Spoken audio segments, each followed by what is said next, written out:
Sempat bantai Indonesia 5-1 Maret lalu, Australia bocorkan strategi ampuh kalahkan Indonesia dengan mudah. Ketua Patrick Kluivert harus hati-hati. Tony Popovich, kami siap bantu Cina kalau mereka mau. Dukung Indonesia lolos Piala Dunia. Mantan pemain Belanda ini ingin datang langsung ke Jakarta dan menonton timnas versus Cina. Arjen Robben, saya tertarik melihat atmosfer dukungan supporter di sana. Sebut Indonesia harus hati-hati dengan manuver Bahrain. Mantan pelatih Arab Saudi ini berikan catatan keras jika Indonesia misal harus berjuang dari round 4 dan menghadapi negara Timur Tengah. Roberto Mancini, demi apapun, mereka tidak rela Indonesia ke Piala Dunia.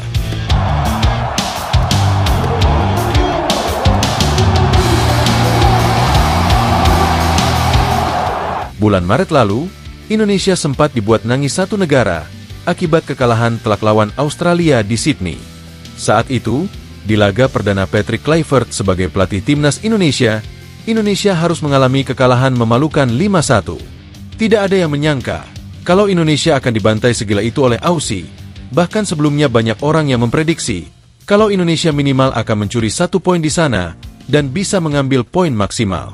Tapi pada kenyataannya, Indonesia kalah dan semua supporter dan netizen malah saling menyalahkan. Patrick Kluivert memang menerapkan strategi ofensif saat itu, dengan menguasai ball possession dan juga menekan Australia. Namun beberapa peluang yang diciptakan anak asuh Patrick Kluivert saat itu tidak berbuah gol. Bahkan tendangan penalti yang diambil Kevin Dix tidak masuk dan masih menyentuh mistar. Australia yang memang sudah jadi langganan Piala Dunia di edisi sebelumnya, tentu punya mental dan pengalaman yang jauh lebih baik dibanding Indonesia. Dan alhasil, Australia mendapatkan penalti, usai Nathan di Cek VR menarik salah satu pemain Australia. Penalti itu berhasil dieksekusi dengan mulus, dan Australia berada di atas angin. Australia sejatinya selalu memberikan ruang pada Indonesia untuk menguasai permainan. Tapi lagi-lagi itulah kekurangan analisis dari pelatih Indonesia saat itu, yang malah banyak meninggalkan lubang di lini pertahanan. Aussie lagi-lagi berhasil mencetak gol dengan skema apik, karena bek kita memang sampai maju ke depan. Hal ini memang jelas jadi pukulan bagi timnas kita. Dan setelah laga itu Indonesia kemudian berbenah. Di laga lawan Bahrain, Indonesia tidak bermain seofensif saat melawan Australia. Bahkan Indonesia hanya sering bermain counter attack, karena memang begitulah sebenarnya cara Indonesia main selama ini bersama STY. Dan cara itu dinilai jauh lebih ampuh ketimbang main dengan ofensif dan meninggalkan lubang besar di lini pertahanan. Hal itu juga membuat pelatih Australia sedikit memberikan spill tipis-tipis cara mengalahkan Indonesia. Menurutnya, skema menyerang yang diterapkan Kluivert saat melawan anak asuhnya kemarin sudah cukup bagus. Namun karena finishing mereka di depan gawang belum klinis, membuat Australia membalikkan keadaan dengan gampang. Tony Popovich menyebut, jika Cina ingin mengalahkan Indonesia di GBK, kuncinya cuma satu. Biarkan pemain Indonesia menguasai bola, dan tunggu sampai mereka melakukan kesalahan sendiri. Setelah itu, Cina bisa melakukan serangan balik mematikan. Indonesia sebenarnya bermain luar biasa saat berjumpa dengan kami pada bulan Maret. Tapi mereka sedikit kurang klinis di depan gawang dan meninggalkan celah besar di lini pertahanan. Itu membuat kami menganalisis dengan cepat, dan angin berbalik saat kami mendapatkan hadiah penalti, ucap Tony Popovich. Jika mereka Cina ingin mengalahkan Indonesia, mereka harus membiarkan para pemain Indonesia menguasai bola, membuat kesalahan, dan melakukan serangan balik. Sebenarnya mereka sudah melakukan itu saat menang lawan Indonesia di Qingdao tahun lalu, dan kemungkinan besar juga mereka akan menerapkan hal yang sama, tutupnya. Dukung Indonesia lolos Piala Dunia. Mantan pemain Belanda ini ingin datang langsung ke Jakarta dan menonton timnas versus Cina. Arjen Robben, saya tertarik melihat atmosfer dukungan supporter di sana. Pamor dari timnas Indonesia saat ini memang sudah merebak kemana-mana. Bahkan tidak hanya di ASEAN atau Asia, timnas kita sudah dibicarakan sampai ke belahan Eropa dan Amerika.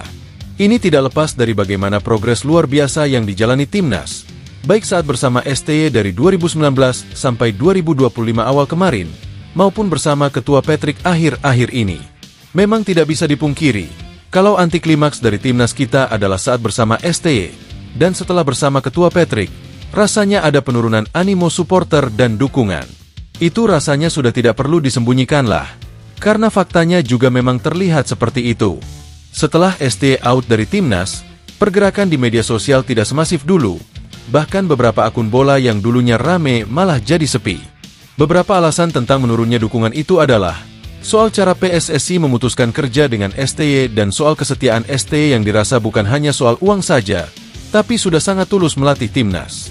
Tapi meskipun begitu, kita tentu tidak boleh mendukung perorangan saja, apalagi pelatih saja. Namanya tim nasional itu selamanya. Kalau pelatih itu silih berganti datang, ya biarpun caranya kemarin emang kurang elok sih. Tapi ya sudahlah. Yang terbaru, soal isu mantan pemain top dunia, dan juga mantan pemain timnas Belanda, Arjen Robben yang dirumorkan akan datang ke Indonesia. Dia dikabarkan akan menonton langsung pertandingan antara Indonesia versus Cina di Stadion GBK, 5 Juni mendatang. Meskipun memang informasi yang dihimpun tersebut belum pasti 100% benar, tapi itu tentu jadi lampu hijau atau bahkan satu kebanggaan jika akhirnya memang benar. Selain itu, pemberitaan itu juga memuat soal ketertarikan Arjen Robben untuk menonton langsung di Stadion GBK, dan ingin merasakan atmosfer langsung. Ya tentu kita tahu, kalau GBK adalah salah satu tempat paling angker untuk tim tamu yang datang. Sejauh ini, baru Jepang saja yang berhasil mencuri 3 poin di GBK, selainnya kalah dan seri. Sebut Indonesia harus hati-hati dengan manuver Bahrain. Mantan pelatih Arab Saudi ini berikan catatan keras jika Indonesia misal harus berjuang dari round 4 dan menghadapi negara Timur Tengah, Roberto Mancini, demi apapun, mereka tidak rela Indonesia ke Piala Dunia. Setelah dipecat dan nganggur 7 bulan, Roberto Mancini sampai saat ini praktis memang masih mencari klub atau negara yang berminat menggunakan jasanya. Ya, pihak Federasi Arab Saudi secara resmi memutus kontrak Roberto Mancini pada Oktober tahun lalu. Kontrak yang sejatinya sampai 2027 harus tiba-tiba dihentikan karena hasil yang buruk didapatkan di babak kualifikasi Piala Dunia. Arab Saudi saat itu mendapatkan hasil minor, ditahan imbang oleh Indonesia di kandang mereka sendiri, lalu sempat menang lawan Cina, sebelum akhirnya kalah dari Jepang di kandang sendiri. Hasil itu membuat Mancini out, dan langsung gak ada kerjaan. Namun akhir-akhir ini, beliau kembali muncul dengan beberapa analisisnya soal peluang beberapa tim yang masih berjuang di babak kualifikasi Piala Dunia.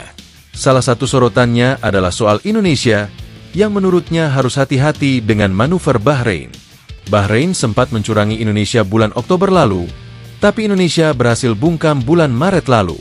Tapi manuver dari Bahrain menurut Mancini sangat luar biasa, apalagi pada bulan depan mereka akan bertemu dengan Arab Saudi. Bahrain akan menjamu Arab Saudi di kandangnya sendiri, dan jika saja mereka main mata untung saling mengalah, Indonesia bisa dalam keadaan berbahaya. Apalagi kalau misalnya Indonesia kalah lawan Cina di GBK, itu akan membuat mereka main mata untuk mendulang poin. Mereka harus hati-hati dengan manuver Bahrain. Indonesia adalah negara yang belum berpengalaman di babak ini, dan mereka harus melihat pertandingan itu, ucap Mancini. Wah, gimana pendapat kalian guys? Jangan lupa tinggalkan komentar kalian di bawah.